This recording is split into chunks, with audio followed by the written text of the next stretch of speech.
नमस्कार शेतकरी बंधूंनो. आज आपण किशोर भाऊ कुटे मौजा मेंडूला तालुका समुद्रपूर इथे आलो आहे आणि भाऊने आपले किती एकरमध्ये आपले तुरीची पिकात लागवड केली?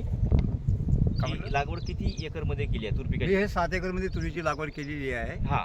आणि याचं अंतर आपण किती ठेवलं आहे? याचा 5 फूट अंतर ठेवला आहे मी. 5 फुटाचं अंतर ठेवलं आहे. आणि कुठली व्हरायटी आहे ही? हे 6वी 111 आहे. 6वी 111ची व्हरायटी आहे. आणि याच्यात आपण शेंडे खुंडी केली का? हो, शेंदी खुंडी केली मी आता 4 दिवस झाले जवळपास. हां हां हां. हे असे आता याच्यावर बुरशीनाशकची औषधी मारायची आहे. अच्छा. तर आता हे पीक पाहून तुम्हाला असं काय वाटतं किंवा कसं आलं यावर्षी? नाही साधारण बरं आहे वाटून राहिलं का नाही बा आता बाकी पिकापेक्षा पराठीमध्ये बसण्यापेक्षा अच्छा. असं लावलं तर कमी खर्चामध्ये जास्त उत्पादन होऊ शकते बा. बरं, आपण हे शेंडे जे खुंडी केली हे कशासाठी केली?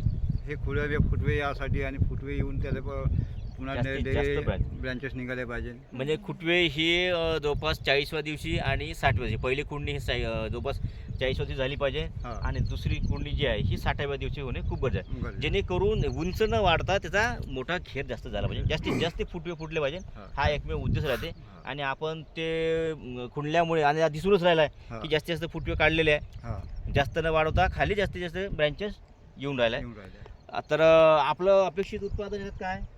त्याच्यात अपेक्षित उत्पन्न आहे एकरी 12 क्विंटलचा औषध द्यायला पाहिजे. अच्छा, 12 क्विंटलचं 12 ॲव्हरेज आपल्याला द्यायला पाहिजे आणि नक्की तो होईल.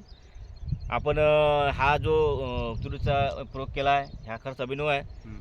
तर आपले खूप खूप धन्यवाद. सोबत आमच्या आपल्या इथले अमोल भाऊ झाडे हम्म. सावंगीचे आणि आमच्या विना राठोड मॅडम सहाय्यक कृषी अधिकारी ह्या पण आहे. मी सुधीर हिवसे सहाय्यक तंत्रज्ञान व्यवस्थापक आत्मशाखा समुद्रपूर.